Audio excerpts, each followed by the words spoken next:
Good evening बच्चों। चलिए अपने आज नेक्स्ट पेपर शुरू करते हैं। ये जो थर्ड मॉडल पेपर है अलजेब्रा का, इसका फर्स्ट क्वेश्चन देखिएगा। क्या decimal expansion of the rational number 129 upon 2 raise to power 5 multiply 5 raise to power 7 multiply 5 raise to power 3 is. आपको बताना है कि इसका डेसिमल एक्सपेंशन क्या होगा, टर्मिनेटिंग या नॉन टर्मिनेटिंग। तो सबसे पहले आप एक चीज नोट कीजिएगा कि हमें इस टाइप के क्वेश्चन में क्या करना होता है, सिंपलेस्ट फॉर्म में कन्वर्ट करना पड़ेगा। सबसे पहले हमें ये देखना होता है कि भाई क्या न्यूमरेटर और डिनोमिनेटर में कोई कॉमन फैक्टर आ रहा है, नहीं आ रहा, क्योंकि ना तो 129 2 से डिविजिबल है और ना ही 129 5 से डिविजिबल है। तो इसका मतलब ये पहले से ही अपने को सिंपलेस्ट फॉर्म में गिवन है। अब उसके बाद हम क्या करेंगे, थोड़ा सा इसको सिंप्लीफाई कर लेते हैं। 2 की पावर 5, अब आपको दिया हुआ है 5 raise to power 7 multiply 5 raise to power 3। Multiply sign है, बेस सेम है, तो पावर ऐड हो जाएंगी। तो 7 में 3 ऐड किया तो पावर कितनी होगी, 10।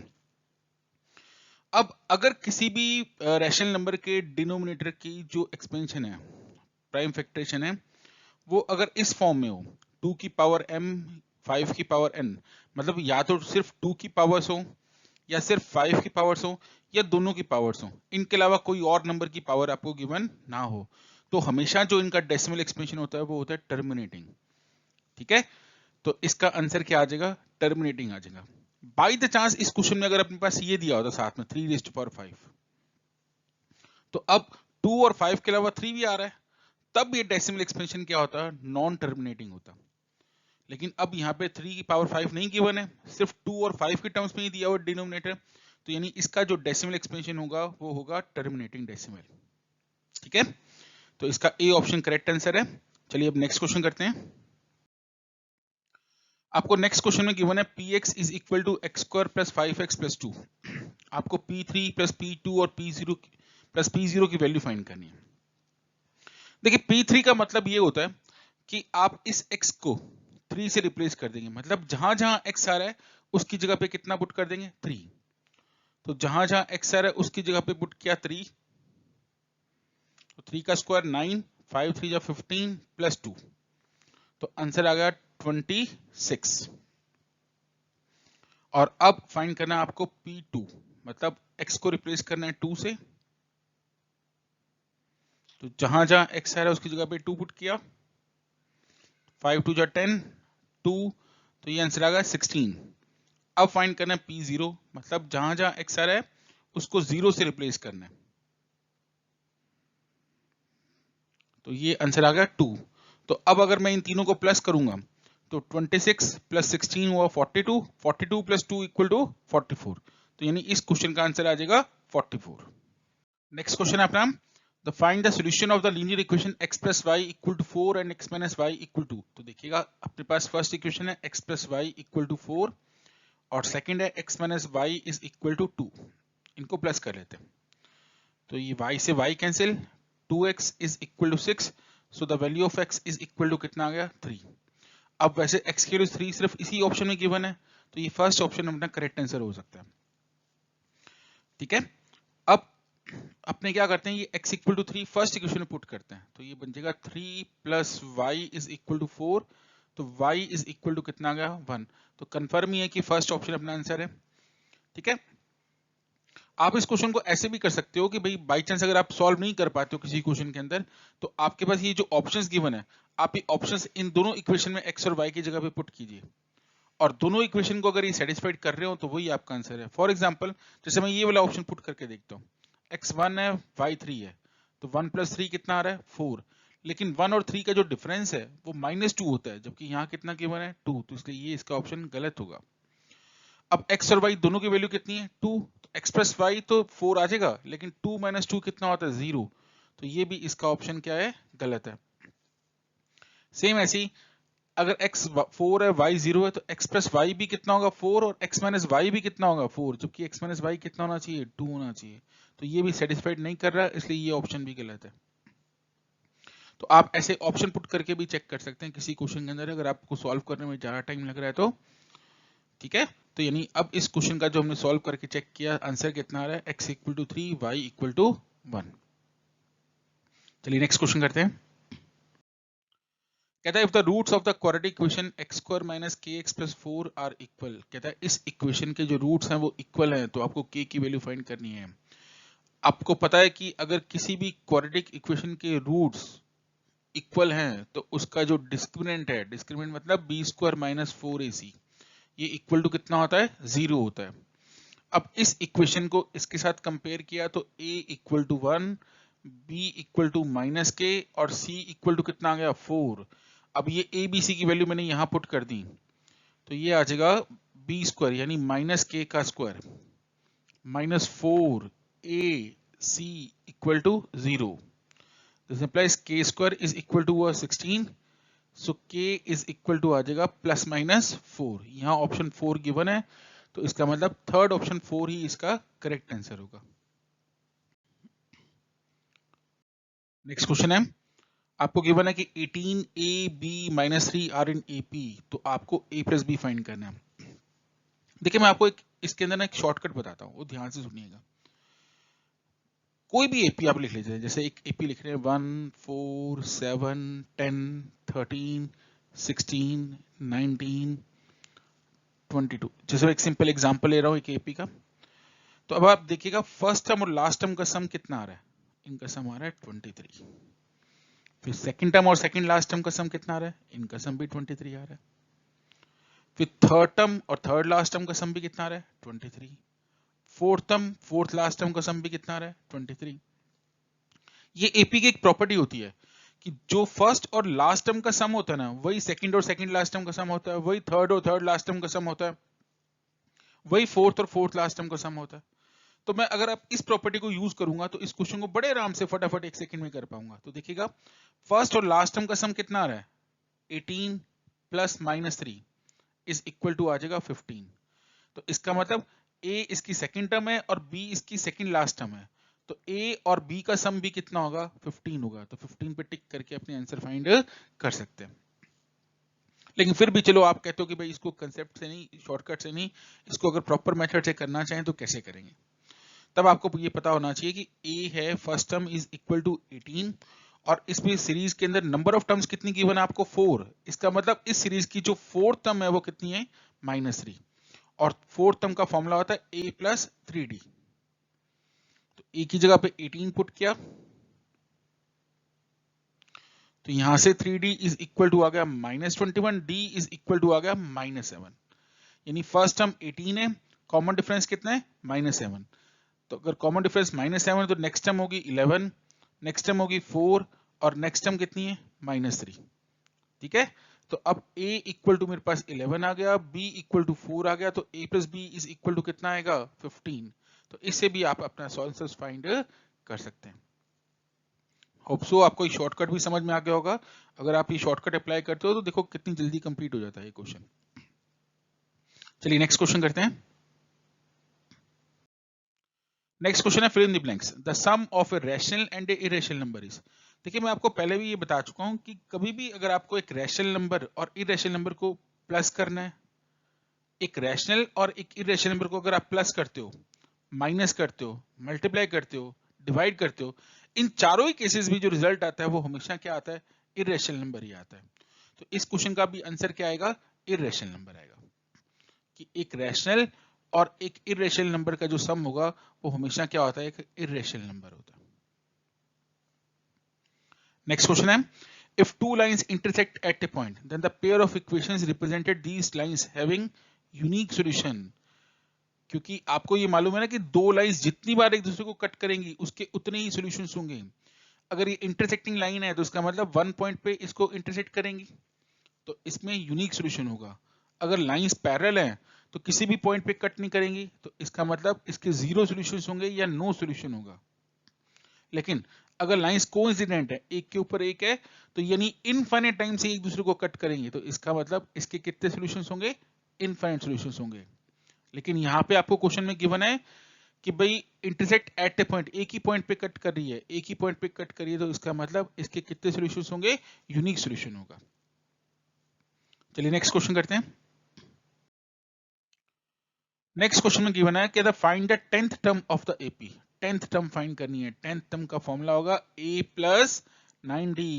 ये याद रखना आपको कि जो डी का कोफिशिएंट होगा वो नंबर ऑफ टर्म से हमेशा एक कम होता है।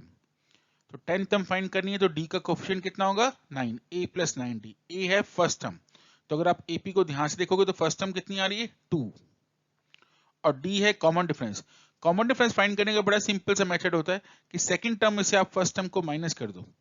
तो सेकंड टर्म में से अगर आपने फर्स्ट टर्म को माइनस किया तो कॉमन डिफरेंस आ गया 5, तो 2 plus 45 which is equal to 47। तो मतलब इस एपी की जो 10th टर्म है वो इक्वल टू कितना है 47 है। चलिए नेक्स्ट क्वेश्चन करते हैं। नेक्स्ट क्वेश्चन है इफ -5 के point lie on this line. Same वही बात कि अगर -5 के पॉइंट इस लाइन पे लाई करता है तो इस लाइन की इक्वेशन को क्या करेगा सेटिस्फाइड करेगा। सेटिस्फाइड करने का मतलब है कि अगर मैं x की जगह पे -5 पुट करूं और y की जगह पे k पुट करूं तो LHS इज इक्वल टू कितना होगा RHS। तो ऐसा ही करेंगे अब हम x की जगह पे -5 पुट किया और y की जगह पे k पुट किया तो LHS इज इक्वल टू कितना होगा RHS। तो ये -15 plus 5k is equal to 12, so 5k is equal to 27, so k is equal to 27 upon 5। तो ये k की वैल्यू आ चुकी है अपने पास, k की वैल्यू है 27 upon 5। नेक्स्ट क्वेश्चन है हमारा, कहता है write the nature of the roots of the quadratic equation. किसी भी क्वाड्रेटिक इक्वेशन के रूट्स की जो नेचर है वो उसके डिस्क्रिमिनेंट पे डिपेंड करती है। डिस्क्रिमिनेंट होता है db² माइनस 4ac।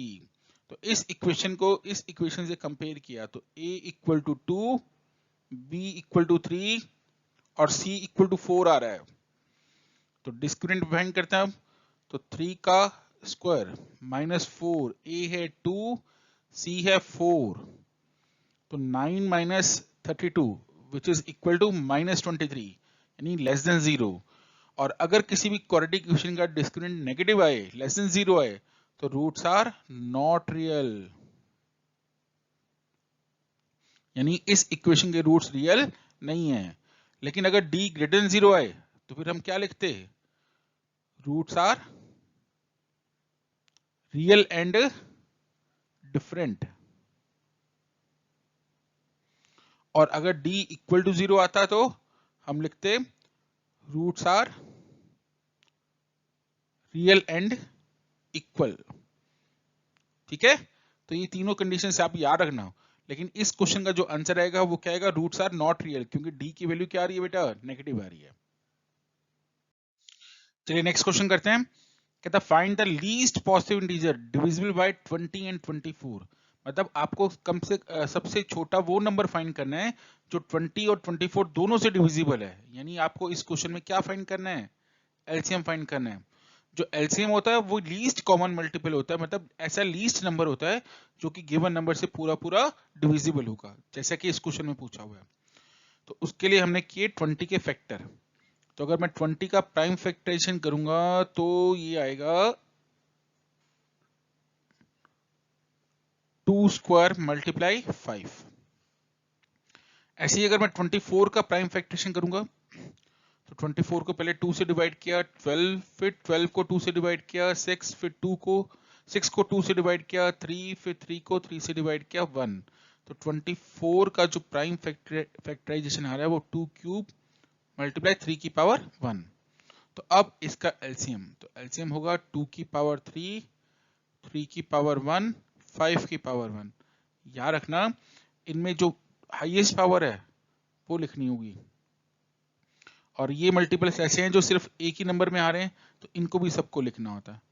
तो ये होगा 8 into 15 which is equal to 120।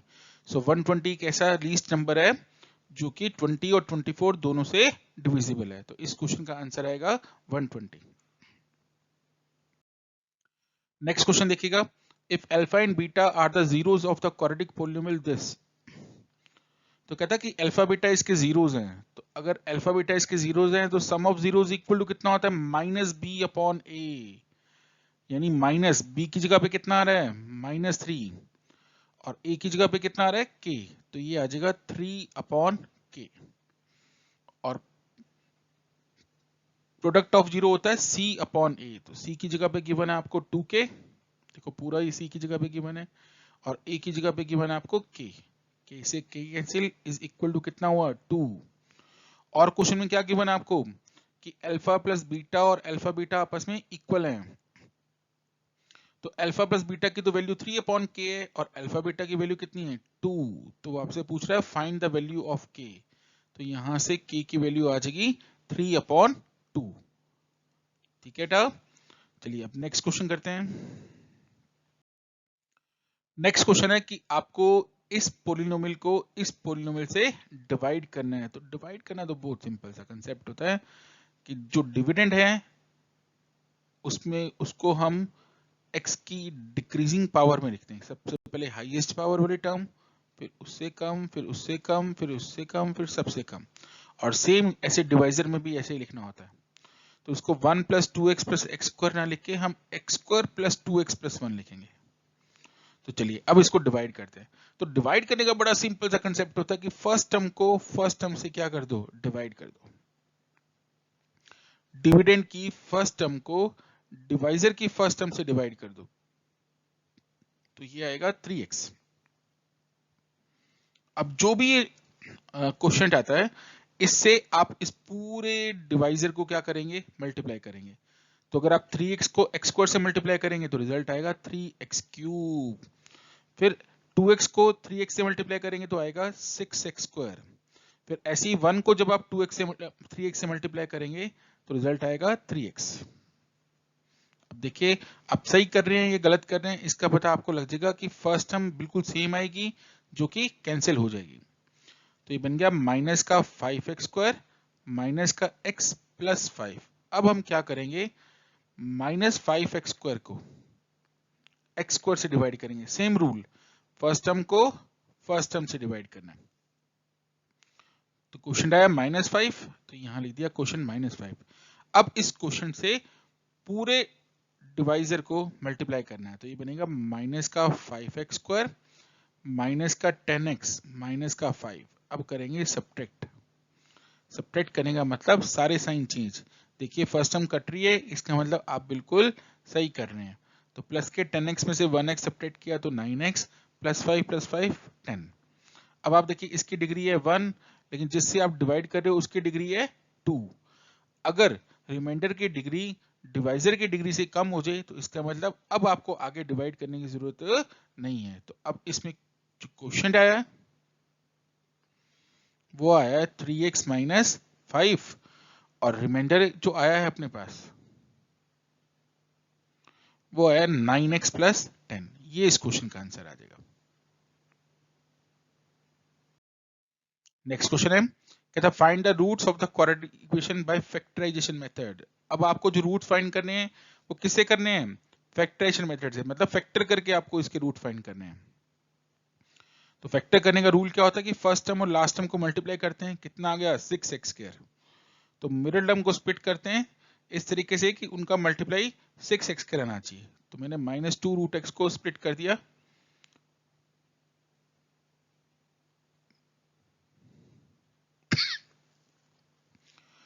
Minus root 6x minus root 6x में।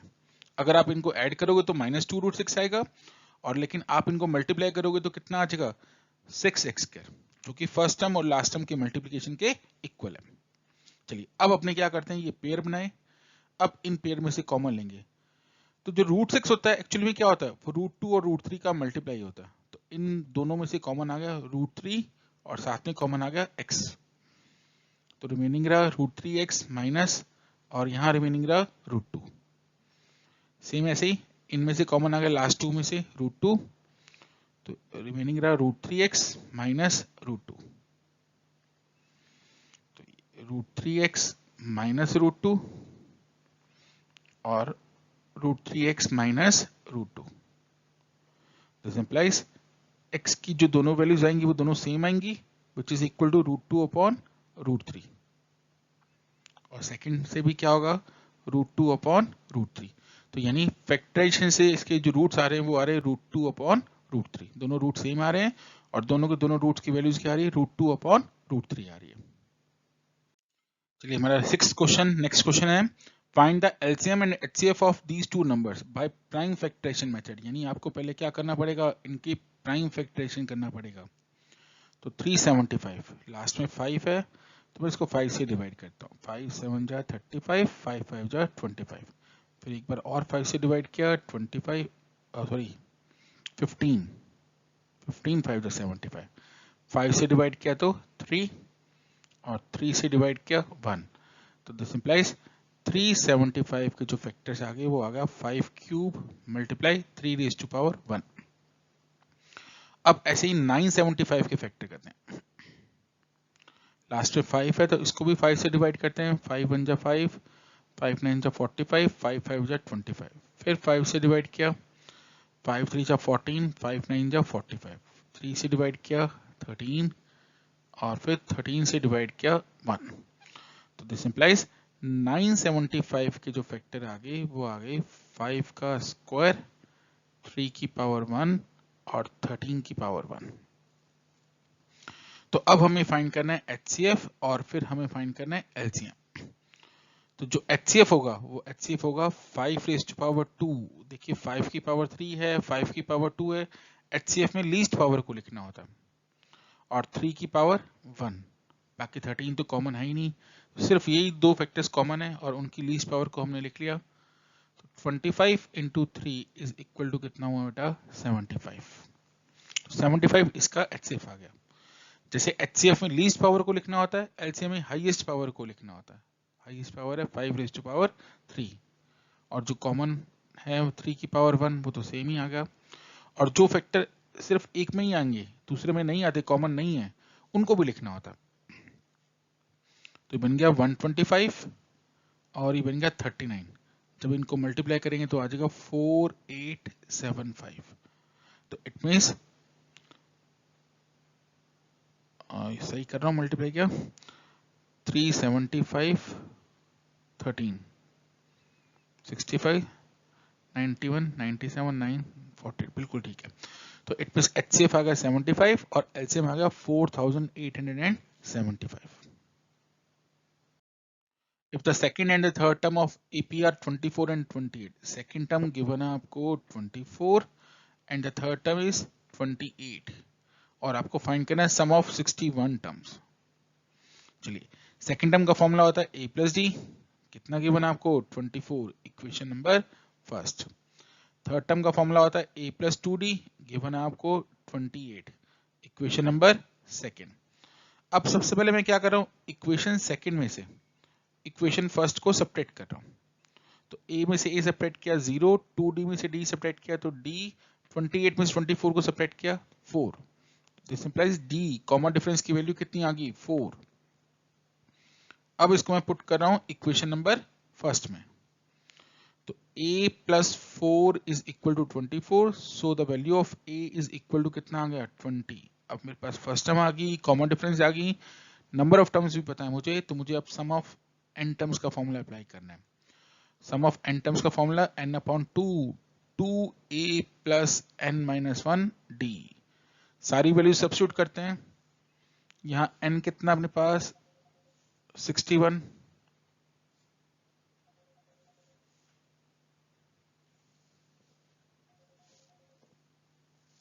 n 61 है, पुट किया तो 61 upon 2, 2 multiply 20, d is 4, 61 upon 2, 40 plus 240, 61 upon 2 multiply 280, 140, 14 1 जा 14, 14 से 84, 85। तो it means sum of 61 terms is equal to आ जाएगा 8540। ये इस क्वेश्चन का आंसर है। चलिए इस पेपर का अब लास्ट क्वेश्चन करते हैं। Solve the pair of linear equations bye graphical method. Graph बना के आपने इन इक्वेशंस को सॉल्व करना है। तो ग्राफ बनाने का रूल तो आपको पता लग ही गया कि आप सबसे पहले क्या करोगे, एक वेरिएबल की वैल्यू फाइंड करोगे। तो यहां से x की वैल्यू आ जाएगी 1 प्लस 5y अपॉन 3। ठीक है, अब हमने सबसे पहले y इक्वल टू पुट किया 1, तो x इज इक्वल टू आ जाएगा 1 plus 5 multiply 1 upon 3। 1 plus 5 upon 3, 6 upon 3, it means x is equal to आ गया 2। तो इट मीन्स फर्स्ट सॉल्यूशन जो आ गया वो फर्स्ट इक्वेशन का वो आ गया y equal to 1 and x equal to 2। अब हम क्या करेंगे, y इक्वल टू पुट करेंगे 4। जब हमने y इक्वल टू 4 पुट किया तो x इज इक्वल टू आ जाएगा 5 4 upon 3, 21 upon 3 which is equal to 7। तो ये इसका आ गया सेकेंड सॉल्यूशन।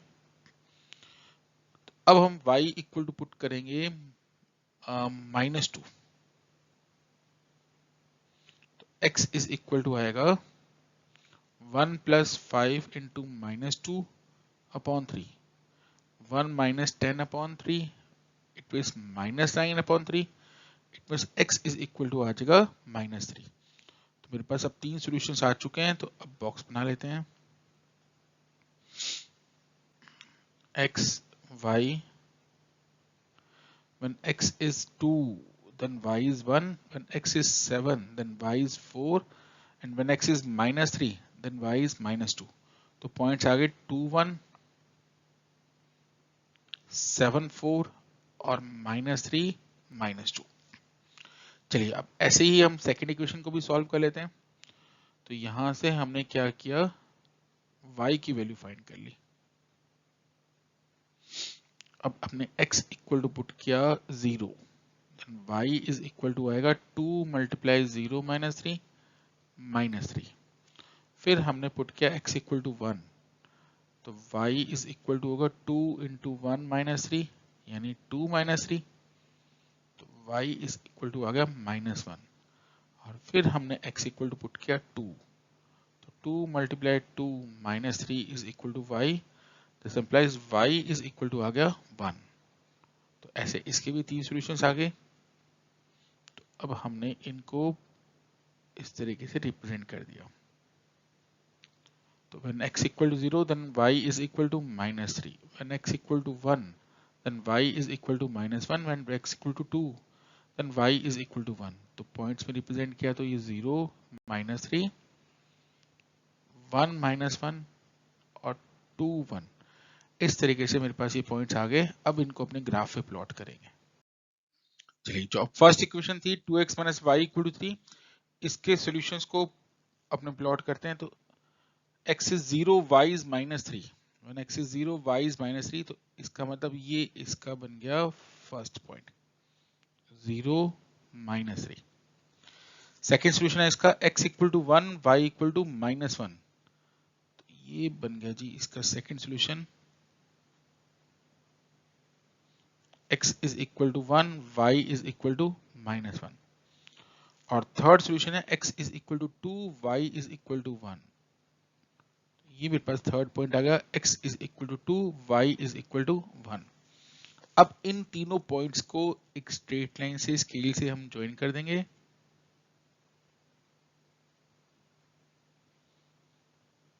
क्योंकि मैं स्केल यूज नहीं कर पा रहा हूं तो थोड़ी लाइन टेढ़ी अपनी, कोई बात नहीं। 2x - y is equal to 3, ये इसकी इक्वेशन आ गई।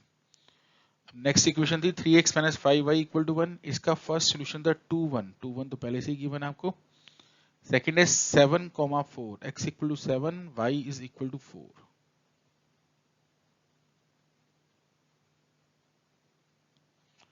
और जो अपना थर्ड पॉइंट था x is equal to -3 y is equal to -2, ये वो पॉइंट है x इक्वल टू -3 और y इज इक्वल टू -2।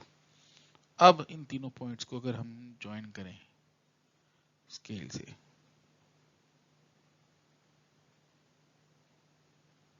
तो लीजिए ये फिर भी कुछ सीधी बन गई।